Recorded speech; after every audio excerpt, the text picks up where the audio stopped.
Boa tarde, pessoal. Estamos aqui mais uma vez com a nossa aula hoje, dando sequência então, parte 2 da igreja, sua estrutura e sua hierarquia, enfim, e vamos conversando então, se você tiver dúvida, alguma pergunta, pode fazer depois no chat que a gente vai responder em momento oportuno, tá bom? Ou durante ou no final, ou na aula seguinte, ou lá no nosso grupo de WhatsApp também. Vocês podem fazer pergunta lá também. Não precisa ser só no chat ou só durante a live. Às vezes você vai assistir essa aula depois, durante a semana, aí pode perguntar também lá no grupo do WhatsApp, tá bom? Vamos iniciar nossa aula então, fazendo a nossa oração. Em nome do Pai, do Filho e do Espírito Santo. Amém. A vossa proteção recorremos, Santa Mãe de Deus.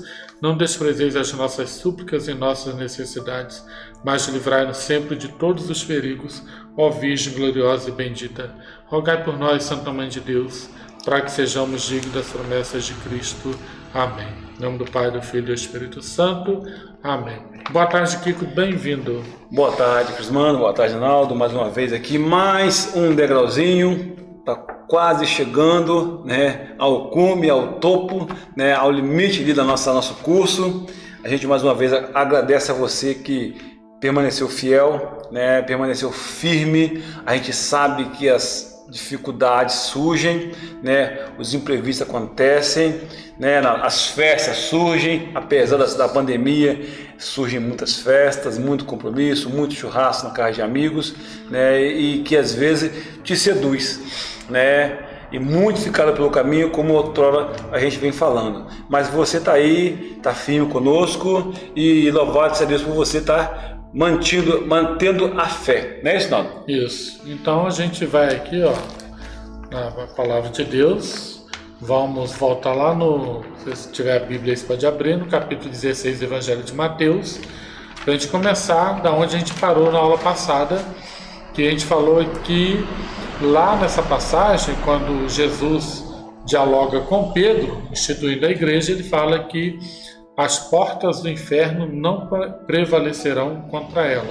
E eu disse na aula passada que aconteça o que acontecer, a igreja vai continuar de pé. Aí eu terminei falando que ainda que ela reduza a pena apenas nos 12. Mas significa, gente, esses 12, agora já dando sequência à aula de hoje, esses 12 que não significa que vai voltar aos 12 bispos, Hoje não tem apóstolo, apóstolos são os bispos, Não vai resumir a 12 bispos, não. Esses 12 significam o número daqueles que vão testemunhar verdadeiramente que é seguidor de Cristo. Aquele que carregar a sua cruz até o fim. Então, 12 aí é o número simbólico que eu estou falando. Reduzir, a igreja será reduzida naqueles que darão seu sangue por causa do Evangelho. Vai testemunhar, porque vai chegar momento que alguns de nós vai negar a Cristo. Então, aqueles que não negarem, que resistirem até o fim, a igreja vai ser reduzida nesses aí, que ficarão até o final. Engraçado, Naldo. Só para fazer um paralelozinho sobre aquilo que você falou, pegando um pouquinho essa questão da pandemia, do Covid, alguns cientistas, tem a ver com o que você está falando aí, alguns cientistas dizem que esse vírus veio para criar uma superpopulação de pessoas altamente resistentes, ou seja, só vai ficar os mais fortes. Pegando o caso que você falou assim, nos 12, os cientistas falam que esse vírus, você pode ver que começou aquela conversa dos mais velhos, dos idosos, dos hipertensos, dos cardíacos, que vão ser os mais... Aí falava, que vão ficar os mais fortes, vão separar, igual o Hitler queria na Segunda Guerra Mundial, fazer uma raça superior, diferente daquilo que a ideia deles seria uma ideia até interessante. Mas não é isso que a igreja fala, A igreja fala que possa diminuir o quantitativo, mas o que ficarão darão verdadeiro testemunho que Jesus Cristo é o único Salvador. Isso né? aí. Agora, uma pergunta que ficou na semana passada: quantas religiões Jesus, quando esteve aqui, fundou? Né? Tem uma pergunta aqui: Jesus Cristo fundou qual igreja? Uma igreja só? Quantas igrejas ele fundou? Ele fundou, como está lá no Evangelho de Mateus: edificarei minha, não tem nem A, não, está aqui. Não tem nem A, não. Se você abrir lá a palavra de Deus, eu estou aqui com a edição da Jerusalém, como eu disse, né? É uma das edições mais, né, completa, mais clara, mais fácil de interpretação. Tem algumas traduções que você pode pegar e jogar no lixo que não serve para nada. A verdade é essa. Então aqui está falando: edificarei minha igreja. Então Jesus fundou uma única igreja. Para vocês terem noção, levou tantos anos para surgir a primeira igreja evangélica. O Kiko vai dizer agora em que ano foi fundada a primeira igreja protestante. Vou pegar aqui carona. Por quê? Porque às vezes nós temos um pouquinho, né, de conhecimento, mas tem coisas para a gente não errar, para depois, não, o cara falou besteira. Então, olha só, a gente viu, depois de uma certa caminhada da Igreja Católica, né, em 1524, ou seja, quase 1600 anos depois do nascimento do cristianismo, surgiu a primeira separação, originou-se a primeira igreja fora da Igreja Católica, né, através de um protesto feito por Lutero. Tá aí, surgiu o nome, quem não é católico é protestante, devido a esse protesto que Lutero fez em cima de algumas questões que não é aula para isso agora, porque é um tema bem profundo e a gente não tem tempo hábil. Mas se você amanhã sentir-se curioso, procura que a gente vai te explicar nos mínimos detalhes sobre esse protesto feito por Lutero em 1524. Em 1500 já tínhamos o Brasil. Só para que vocês tomassem ideia, o Brasil era um garoto de 24 anos de idade, era um jovem de 24 anos, quando Lutero fez esse protesto e criou a igreja luterana, né? Fez um protesto, aí depois, mais um pouquinho, em 1600 e alguma coisa, surgiu em Amsterdã uma igreja chamada a Igreja Batista, depois veio a Igreja Metodista, mas isso já há quase 1800 anos depois que nós já estávamos caminhando a um longo passo, né? A Igreja Católica já vinha de muitos anos, para que vocês possam ver que a Igreja Católica caminhou sozinha por mais de 1500 anos, até surgir Lutero, que fez esse protesto, quando eu falei, e que algumas pessoas se separou, e hoje, vou dar um dado aqui, talvez o Naldo não tenha essa informação, mas é um dado interessante. Temos a Igreja Católica, né, como pilar, né, a única, a primeira. Depois de 1624 surgiu a Igreja Protestante, depois surgiu outra. Hoje tem 22 mil nomenclaturas diferentes de Igreja Protestante, só no Brasil. 22 mil nomenclaturas diferentes: Adventista Sétimo Dia, Deus é Amor, Universal, Pentecostal do Brasil, Brasil para Jesus. 22 mil nomes diferentes. Naldo, o que você acha sobre isso, Naldo? Foge daquilo que Deus falou? Uma só igreja, um só pastor? Foge totalmente, né? Jesus disse, né? Um só pastor, um só rebanho, um só batismo, eu sou o Senhor. Então, assim, aqueles que estão fora do rebanho, no final, quando Jesus voltar na parousia, eles terão que voltar para o único rebanho, para o único pastor, e professar um só batismo. Por isso que a Igreja Católica, né, cumpre o que está nas Escrituras em relação ao batismo, né? Vai até abrir um parênteses falar nisso, que quando você sai da Igreja Católica e vai para a Igreja Protestante, para você ser aceito lá, você tem que passar pelas águas, como ele diz, e ser batizado de novo. Como batizar de novo, se a Bíblia diz, né, palavra de Jesus, que há um só batismo? Então, se ele vem de lá da Igreja Protestante, Efésios 4, 3, 6, né? Só para você anotar em casa aí. E se ele vem de lá da Igreja Evangélica, para cá, aqui não tem outro batismo, porque ele já veio de lá batizado, né? É um só batismo, né? A Igreja Católica ela fala, né? Como a gente deu aqui em Efésios, é uma só fé, um só batismo. Por quê? A Igreja ela acredita e ela leva fielmente aquilo que Jesus Cristo instituiu para nós, né? Só para a gente possa entender de maneira mais coesa, mais clara.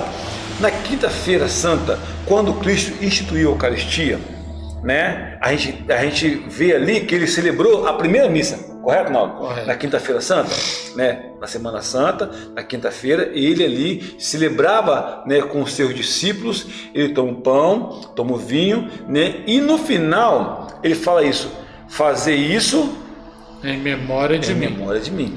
Né? A Igreja Católica ela cumpre fielmente, passo a passo, a cerimônia da Eucaristia feita por Cristo na quinta-feira santa, que antecedia sua morte. Não é isso? É Não? o banquete do Cordeiro, né? Então, toda vez que o padre consagra ali no altar as espécies, né, fazendo aquele momento da transubstanciação, que é a transformação da água, do vinho em sangue e do pão no corpo de Cristo, é o mesmo que Jesus fez com os apóstolos reunidos naquilo que a gente chama de ceia santa ou santa ceia, né? Que foi a celebração da primeira missa que o próprio Jesus celebrou. Os padres, por causa dessa palavra, dessa frase que Jesus disse, fazer isto em memória de mim, significa fazer isso sempre, ou também todas as vezes que fizerem, lembrem de mim.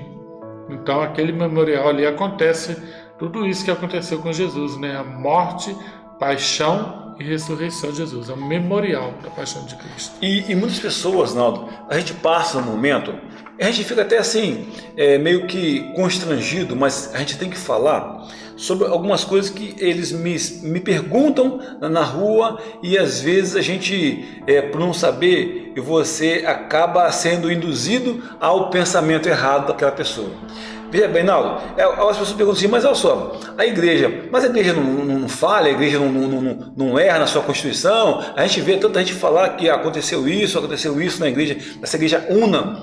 Tá, a igreja, a gente dando continuidade a essa questão dela, a igreja, Naldo, ela é regida, ela é direcionada, ela é guiada, né? Ela é conduzida fisicamente por homens.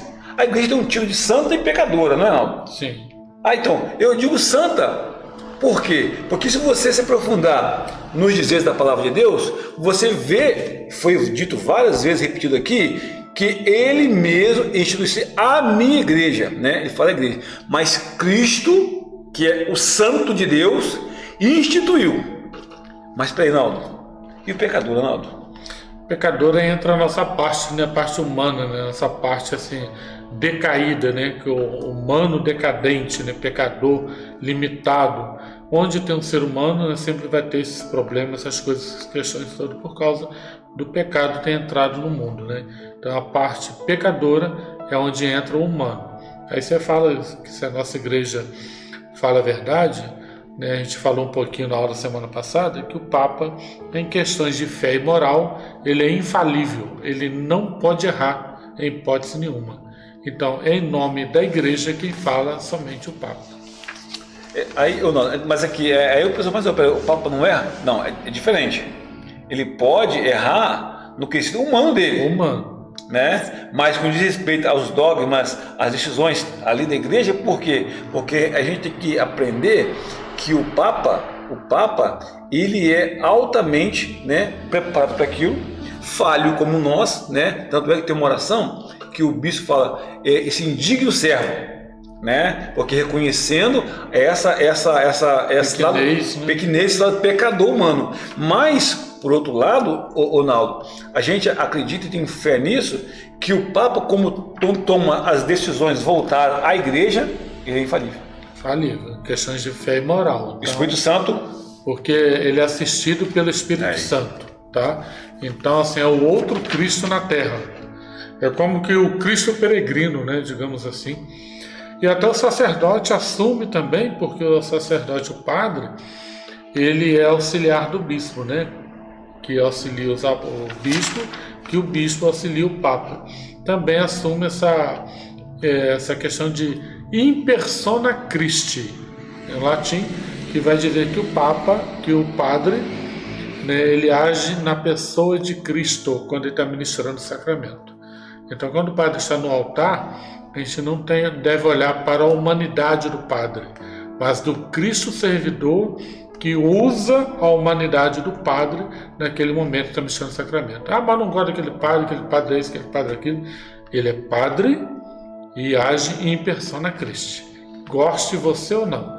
Se o padre é pecador, se o padre faz isso, aquilo de errado, não é problema meu, não é problema seu. Isso ele vai acertar com Deus, assim como eu. Que é o justo vou juiz. acertar com Deus os meus pecados e vocês também.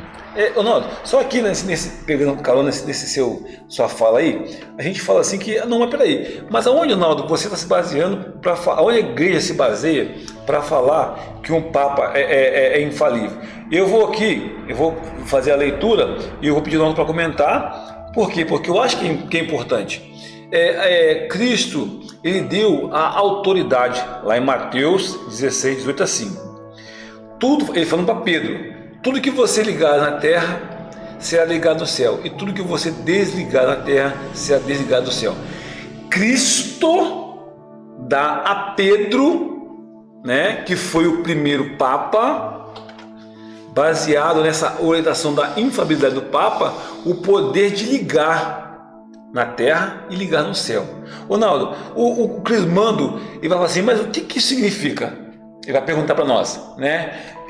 Diminui para a gente, Ronaldo, que diz Mateus 16, 18, tudo que você ligar na terra será ligado no céu, né? O que eles podem entender mais claro sobre isso, Ronaldo? Significa que o padre é o único que tem o poder de ligar, né, céu e terra. A gente pode fazer até um paralelo ao sacramento da confissão. Você peca, você se afasta de Deus, se isola de Deus. Não é Deus que afasta de você nem de mim, mas nós, quando pecamos, nos afastamos de Deus, porque sentimos envergonhados, pequenos, enfim, humilhados.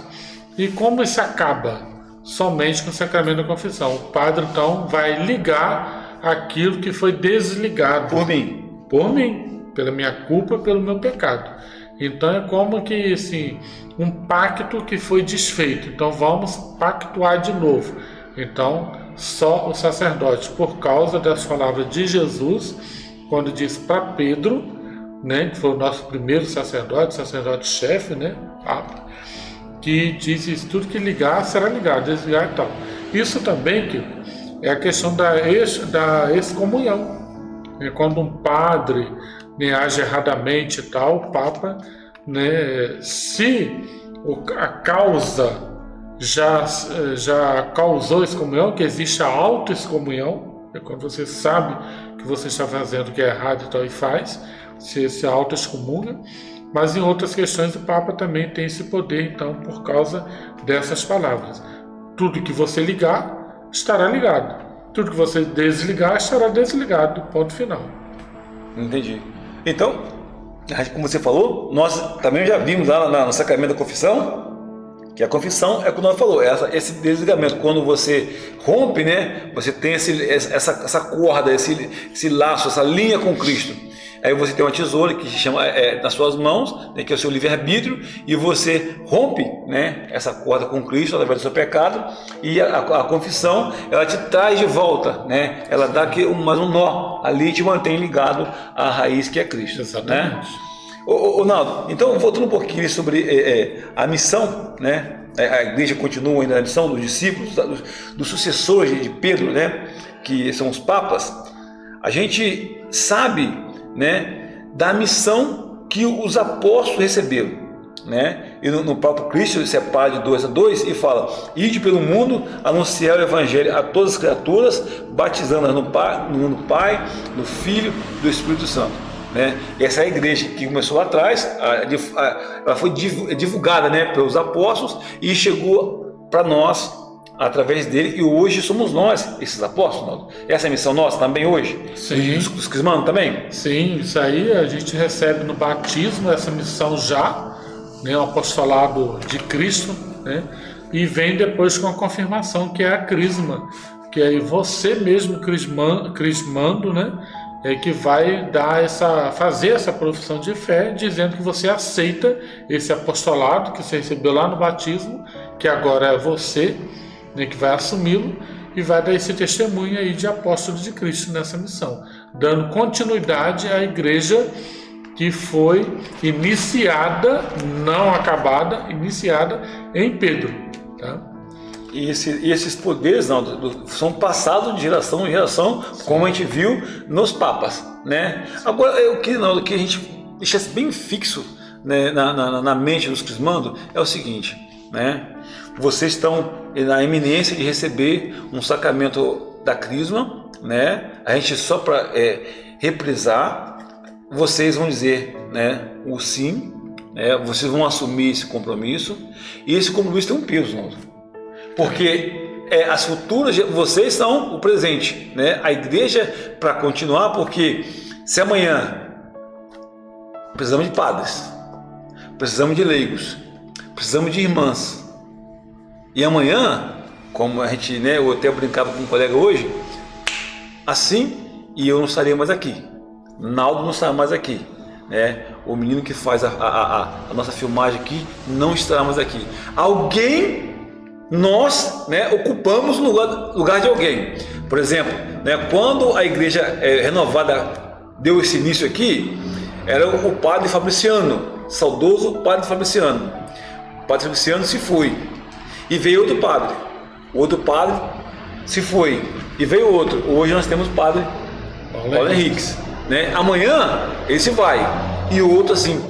Irmãos, amigos, jovens, há 2000 anos essa sucessão ela é contínua. Há 2000 anos. Olha, gente, a gente não consegue entender a magnitude e a grandiosidade disso. A história se remete a um fato tão bonito, que é a única instituição em todos os setores, né, que ela teve origem há 2000 anos atrás, e como a palavra de Deus disse, eis que estarei convosco todos os dias até o fim dos tempos.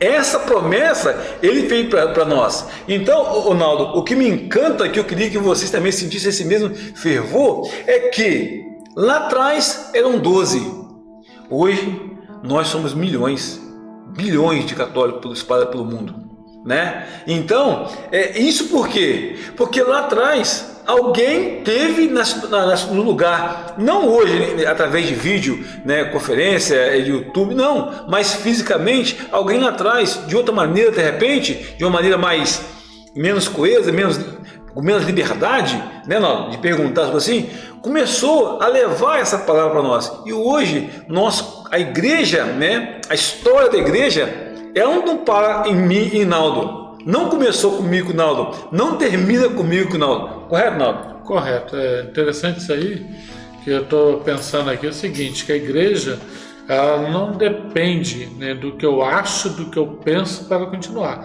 Ela quer precisar de nós, né, para ela se fazer.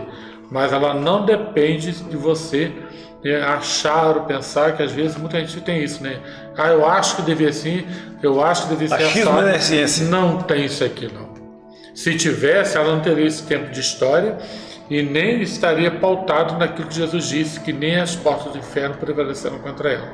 Então, o seu achismo, o meu achismo, não vai fazer dela menor nem maior.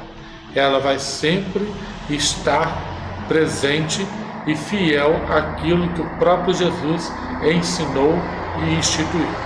Amém? Bom, eu acho que eu fico tão encantado, fico tão apaixonado por essa questão da história da igreja, né? Os sucessores de Pedro, e hoje está aqui na nossa diocese Dom Roberto Francisco, está lá no Rio, né? E lá na China, e lá na Rússia, lá na Groenlândia, temos católicos espalhados pelo mundo inteiro, evangelizando, levando a palavra. Recentemente a gente viu agora na África lá 2 freiras que foram sequestradas, coitadas, foram açoitadas, né, e graças a Deus libertaram elas, né? Você soube desse episódio? E radicalismo, extremo radicalismo, E, enfim, nós temos pessoas se doando pelo mundo inteiro pelo Evangelho de Cristo, né? Então a igreja convida você, Crismando, né, a você estar assistindo a nós. Não é só o momento, não é só o Naldo, ele assumir esse sacramento é muito maior, né? A igreja conta com você para amanhã estar aqui, né? Para lembrar lá atrás, nossa, o Naldo e o Kiko foram nossos coordenadores de curso de Crisma, e a gente nem vai estar aqui mais, né? Então a gente precisa que você tome essa consciência que o Naldo falou. A igreja, ela quer estar precisando de você, né? Então a gente fica muito feliz, né, em poder transmitir com tanto carinho, com tanto amor, porque quem transmite o bem só quer o bem. Isso. Né? Infelizmente, né, Kiko, nosso tempo chegou ao fim, viu que nós tivemos aí a aula passada e essa de hoje, e se deixasse a gente teria mais assunto para falar. Mas infelizmente a gente nosso tempo, né, na internet isso aí nos poda um pouco, enfim. Mas lembrando aí da documentação, de novo, esse recadinho, e na próxima aula a gente se encontra aqui. Se você tiver alguma dúvida aí, pergunte, ou no grupo do Zap, ou aqui no chat, que a gente vai responder vocês. Nossa oração final, Kiko? Só uma última questão aqui. A gente está ainda sem data definida para a Crisma, né? A gente espera que você tenha escolhido os padrinhos, né? Essa angústia, essa espera está tendenciosa a terminar, né, que a gente espera assim, porque a gente vê, infelizmente, o Rio tem tendo um crescimento muito grande de óbitos e internações por Covid novo. A Europa está passando pelo mesmo problema, né? A gente tem que, né, álcool em gel, né? A gente está aqui próximo, a gente está tomando as providências possíveis, né?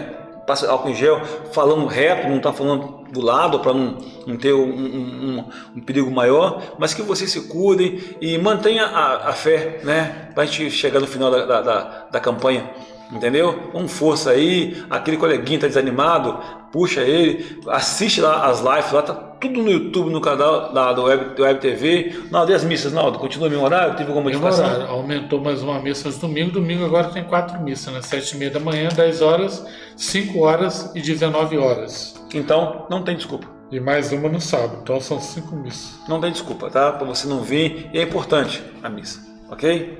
Então vamos mais uma vez agradecer ao Senhor Jesus por mais uma oportunidade de estarmos aqui em seu nome, né, levando a tua palavra, sendo mensageiro. Essa é a função de todo batizado, de proclamar o Evangelho, né? A gente tem que ter essa noção de que nós temos essa condição, né, esse dever de levar a palavra de Deus a todos os lugares, né? Essa é a missão de nós batizados.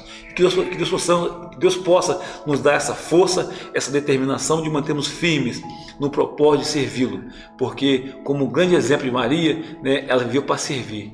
Sejamos também um pouco de Maria, vamos servir ao próximo, porque o maior do mandamento, amai uns aos outros. Vamos nos amar, vamos amar o próximo, e quem ama, cuida.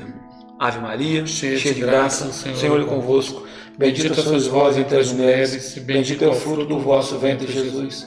Santa Maria, Mãe de Deus, rogai por nós, pecadores, agora e na hora de nossa morte. Amém. Santo anjo do Senhor, meu zeloso guardador, se a ti me confiou a piedade divina, sempre me rege, me guarda, me governa, ilumina. Amém. Estivemos aqui e sempre estaremos unidos em nome do Pai, do Filho e do Espírito Santo.